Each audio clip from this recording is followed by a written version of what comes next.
Rodrigo, parang malalim na naman yung iniisip mo dyan.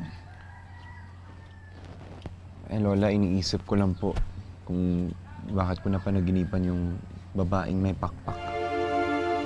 Kilala ko po kaya siya? Ano ka ba naman, Apo?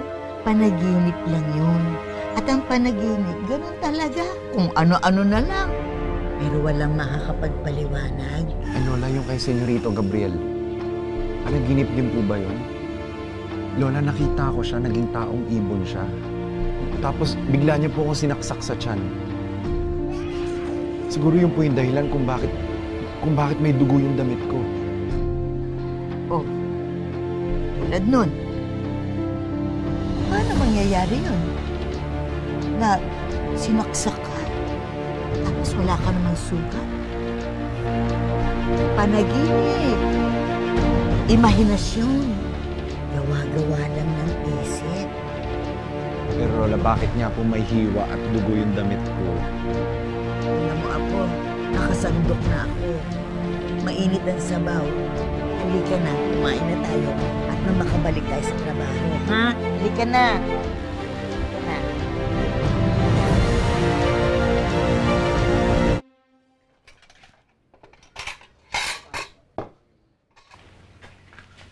Lola?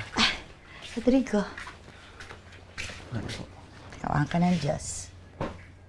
Galing po ako sa mansyon. Nakausap ko po si Mang Ronnie. Ang sabi po niya, wala na dun si Senyorito Gabriel. Umalis daw po siya at walang nakakaalam kung saan siya pumunta.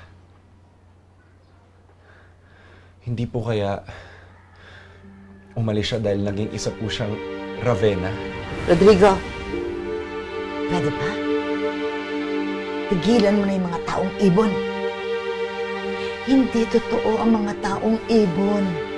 Hindi totoo ang mga Ravenna, pati ng mga mulawin. Yan ay mga kwento lamang ng mga matatanda na walang magawa.